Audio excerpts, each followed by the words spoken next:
Okay, I got this e-bike.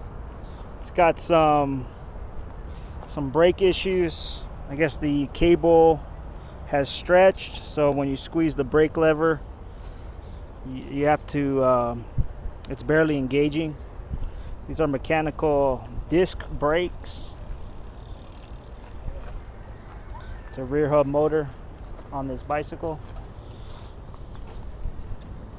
Yeah, so it's not supposed. It's not supposed to be getting too close to the handlebars. You just want them tightened up. That barrel adjuster is unscrewed way too much, so I'm gonna screw that back in and